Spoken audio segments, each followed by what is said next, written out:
Hello दोस्तों, आप सभी का स्वागत है। तो आज हम बात करने वाले हैं एक सेक्शन पर, एक धारा पर बात करने वाले हैं जो बीएनएस की धारा 69। ठीक है, ये धारा बड़ी कमाल की है। ठीक है ना, देखेंगे आखिर क्या क्या होता है इस धारा के अंदर। ठीक है, तो इसके अंदर हम देखेंगे कि आखिर जो 69 धारा होती क्या है, यानी कि बीएनएस की धारा 69 होती क्या है। फिर बात करेंगे यह कब लागू होती है, साथ साथ जानेंगे इसमें सजा क्या हो सकती है और क्या इसमें जमानत भी मिलती है, ये भी देखेंगे। तीसरी चीज हम देखेंगे इसके अंदर बचाव क्या हो सकता है, और साथ साथ देखेंगे इसकी आलोचना क्या है, क्या होती है। ठीक है, आलोचना बड़ी कमाल की है इसकी। ठीक है ना, अब उसके बाद देखो ये जो बीएनएस है इसे बोलते हैं भारतीय न्याय संहिता। क्या बोलते हैं? भारतीय न्याय संहिता है, यानी कि आपने नाम सुना होगा किसका? आईपीसी का। ठीक है, अब आईपीसी को रिप्लेस कर दिया गया है किसमें? भारतीय न्याय संहिता में। पहले ये हुआ करती थी, लेकिन अब इसका नाम चेंज करके क्या कर दिया? भारतीय न्याय संहिता में इसको कन्वर्ट कर दिया गया है। ठीक है ना, तो बस आप ध्यान रखना, ये आईपीसी यानी कि बीएनएस की धारा कौन सी है? 69 है। ठीक है ना, क्योंकि हमने इसके अंदर और कुछ चेंज किया है, जो यानी कि इसके अंदर आईपीसी के अंदर और कुछ चेंज करके हम इसके अंदर और प्रावधान लाए, उसी में से एक प्रावधान क्या? 69 है। ठीक है, जो एक मतलब कि जो क्या करती है, एक धारा है जो अपना अलग से प्रावधान करती है। ठीक है, तो सबसे पहले समझ लेते हैं आज 69 धारा क्या है। देखो आपने बिल्कुल ऐसी बात, देखो क्या होता है कि आपने सुना भी होगा कि कोई व्यक्ति देखो कोई भी व्यक्ति है, ठीक है, वो व्यक्ति क्या करता है, किसी महिला के साथ में शादी का झूठा वादा करता है। ठीक है, और बाद में उसके साथ में क्या कर लेता है? फिजिकल रिलेशनशिप बना लेता है इसी आधार पर, लेकिन बाद में वो शादी से क्या कर देता है? मना कर देता है। ठीक है, तो ऐसी स्थिति में क्या होता है? ऐसी स्थिति में उस महिला की जो मानसिक रूप से, वो जो महिला है उसको मानसिक रूप से तो पीड़ा पहुंचती ही पहुंचती है, साथ ही साथ जो भावनात्मक रूप से भी उसको क्या पहुंचती है? ठेस पहुंचती है, पीड़ा पहुंचती है, तकलीफ पहुंचती है। तो साथ ही साथ और क्या होता है, फिर उसका जो सामाजिक जीवन है ना, उसके ऊपर भी नकारात्मक प्रभाव पड़ता है। तो इन सब चीजों को देखते हुए यहाँ पर, ताकि इन चीजों को, ये जो समस्या फेस करते हैं महिला, उनको रेगुलेट किया जा सके, उनको नियंत्रित किया जा सके, ऐसी स्थिति में इस धारा को लाया गया है। ठीक है ना, तो अब समझ लेते हैं आखिर ये धारा है क्या। देखो ये जो धारा है, ये धारा देखो ये धारा ये कहती है कि अगर कोई भी व्यक्ति है, ठीक है ना, अगर कोई भी व्यक्ति है वो किसी भी महिला के साथ में क्या कर, देखो अगर कोई भी व्यक्ति है वो किसी भी महिला के साथ में धोखे से फिजिकल रिलेशनशिप बनाता है, तो उसको ये अपराध मानती है। क्या मानती है? उसको अपराध मानती है। ठीक है, यानी महिला के साथ, यानी कि महिलाओं के साथ धोखे से जो क्या फिजिकल रिलेशनशिप बनाया जाता है, उसको ये अपराध मानती है कौन? धारा। ठीक है, अगर सिंपल शब्दों में देखिए, जैसे कोई भी व्यक्ति है, ठीक है, कोई भी व्यक्ति किसी भी महिला के साथ क्या करता है? शादी का झूठा वादा करता है। क्या करता है? शादी का झूठा वादा करता है, और इसी आधार पर वो उसके साथ में फिजिकल रिलेशनशिप को बना लेता है, और फिर बाद में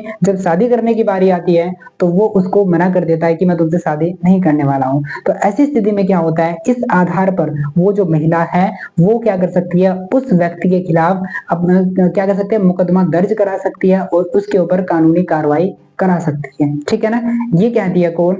धारा 69। ठीक है, इतनी बात समझ में आ गई होगी। अब समझते हैं आखिर ये धारा लगती कब है। ठीक है, इस पर बात कर लेते हैं। देखो ये जो धारा लगती है, पहला इसमें कंडीशन ये है कि अगर कोई भी व्यक्ति है उसने किसी भी महिला के साथ शादी का झूठा वादा किया और उसके साथ में फिजिकल रिलेशनशिप बनाया, फिर बाद में मना कर दिया, तो ऐसी स्थिति में उसके ऊपर कौन सी धारा लगेगी? बीएनएस की धारा 69 धारा लगेगी।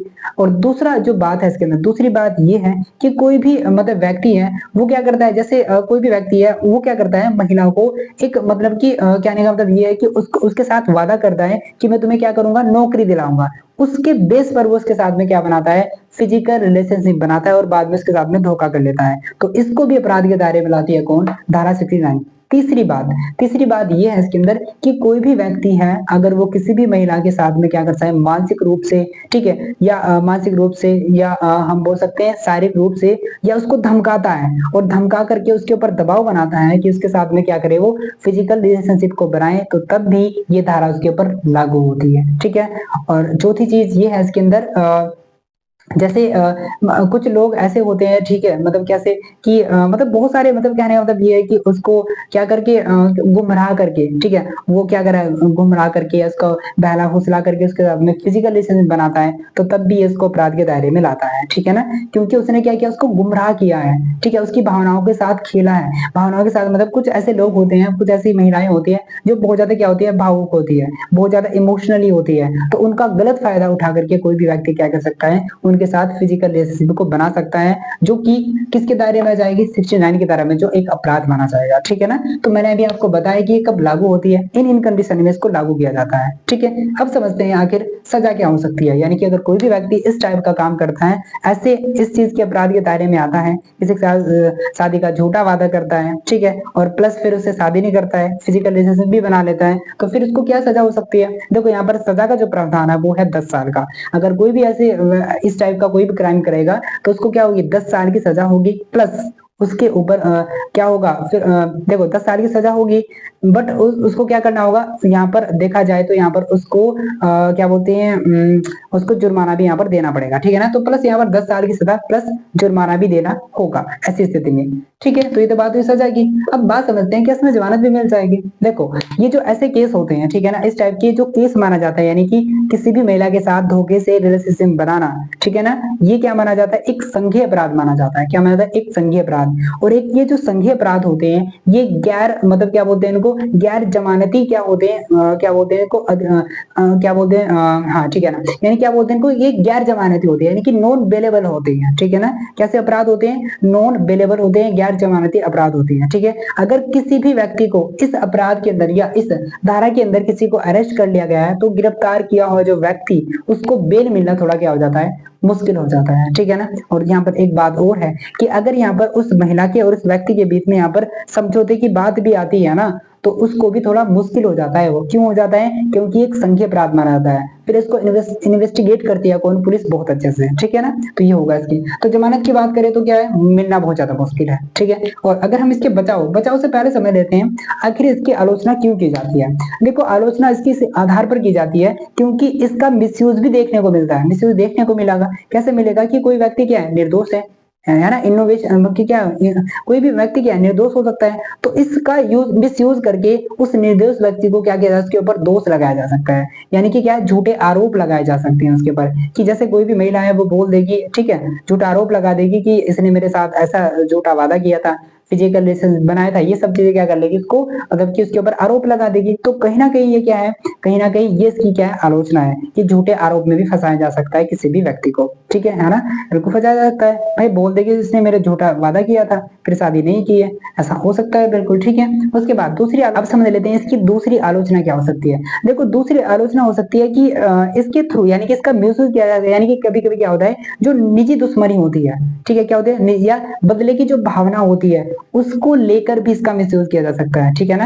यानी कि हो सकता है कि कोई व्यक्ति हो, बदले की भावना को लेकर के इसका मिसयूज कर जाए। ठीक है। तो ये भी इसकी क्या है, एक आलोचना है। तीसरी इसकी आलोचना हो सकती है कि चलो हमने मान लिया कि किसी व्यक्ति को इसके तहत गिरफ्तार किया गया है, ठीक है, उसके ऊपर आरोप सिद्ध हो गया है, लेकिन बाद में पता ये लगा कि कोर्ट ने इसको क्या कर दिया, निर्दोष साबित कर दिया। तो ऐसी स्थिति में उसकी जो सामाजिक जो निष्ठा है, ठीक है ना, जो सामाजिक प्रतिष्ठा है, उसको क्या पहुंची, बहुत ज्यादा ठेस पहुंची। क्योंकि उस बीच, यानी कि जो उसने सजा काटी है, जो उसके ऊपर आरोप लगे थे, ठीक है, उससे क्या हुआ, समाज के अंदर उसके प्रति क्या हुआ, गलत इमेज बन गई उसकी, लोगों ने तरह तरह की बातें की उसके प्रति। ठीक है।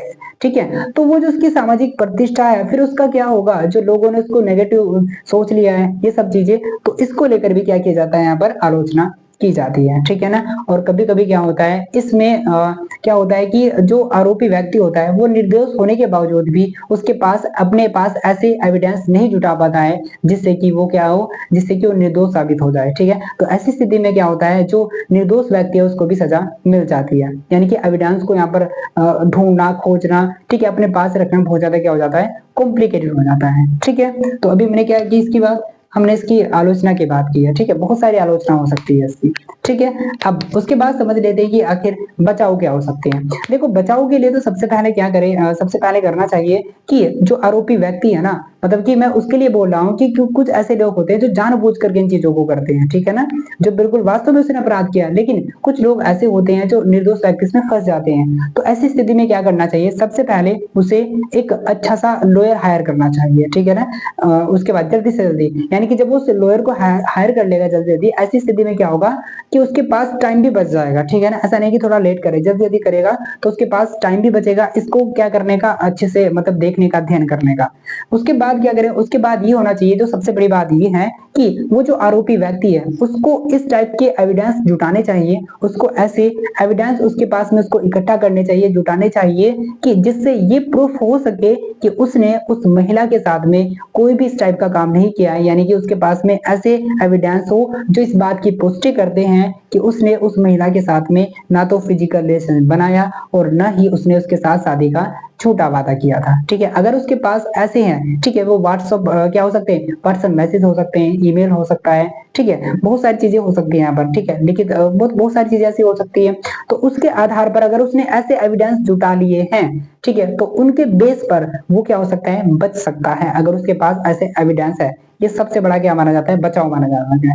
तो इससे भी वो क्या हो सकता है, बच सकता है, ठीक है ना। तो मैंने आपको बताया कि बचाव क्या हो सकता है, वैसे बहुत सारे बचाव हो सकते हैं, लेकिन मैंने आपको ब्रीफ में कुछ कुछ बताने की कोशिश की है, ठीक है ना। तो अभी हमने क्या है, इसके बचाव के बारे में भी थोड़ा जान लिया है, ठीक है। और इसमें एक खास बात ये है, ठीक है ना, बिल्कुल खास बात ये है इसके अंदर कि ये देखा जाता है कि महिलाओं की तरफ थोड़ा ज्यादा झुकती है। कैसे, जैसे कोई भी महिला है, जो जैसे व्यक्ति के ऊपर तो एकदम से लागू होगा ही, जैसे कोई भी व्यक्ति है उसने महिलाओं के साथ झूठा वादा किया, ठीक है, चलो झूठा वादा किया, उसके बाद फिजिकल रिलेशनशिप भी बना लिया, ठीक है, जब बना लेता है तो उसके ऊपर कौन सी धारा लगेगी, और फिर मना कर देता है बाद में, तो उसके ऊपर कौन सी 69 धारा लगेगी। लेकिन अगर इसका उल्टा, अगर कोई भी महिला क्या करती है, किसी व्यक्ति के साथ में शादी का झूठा वादा करती है, फिर बाद में शादी करने से मना कर देती है, फिजिकल रिलेशन भी बना लेती है उसके साथ में, और फिर बाद में मना कर रही है वो, तो उसके ऊपर यह नियम लागू नहीं होगा, उसके ऊपर ये जो धारा है वो लागू नहीं होगी, ठीक है। तो थोड़ा सा यहाँ पर क्या देखा जाता है, डिस्क्रिमिनेशन, भेदभाव देखने को मिलता है यहाँ पर, ठीक है ना। लेकिन वैसे सही भी है, महिलाओं को ज्यादा झुकना चाहिए, मतलब महिलाओं की ओर ज्यादा झुकना चाहिए इस चीज को, जो बिल्कुल सही भी है, क्योंकि अगर कोई भी कानून आता है तो वो इस चीज को ध्यान में रखते हुए आता है कि ज्यादा इम्पैक्ट किस चीज किन किन किन पर पड़ रहा है उसका, ठीक है। तो महिलाओं को ज्यादा फेस करनी पड़ती है इन चीजों को, तो इसलिए उनको लेकर उनकी स्थिति को देखते हुए ये धारा आई है, ठीक है ना। तो आज हमने इस धारा के बारे में तमाम चीजों को देख लिया है, ठीक है ना। मैंने आपको ब्रीफ में समझाने की कोशिश किया कि आखिर इसके अंदर होता क्या है, ठीक है। और मैं ऐसा करता हूँ कि आपको इस वीडियो से कुछ ना कुछ सीखने को जरूर मिला होगा, और यदि मिला है आपको सीखने को तो प्लीज मुझे सपोर्ट कीजिएगा। Thank you.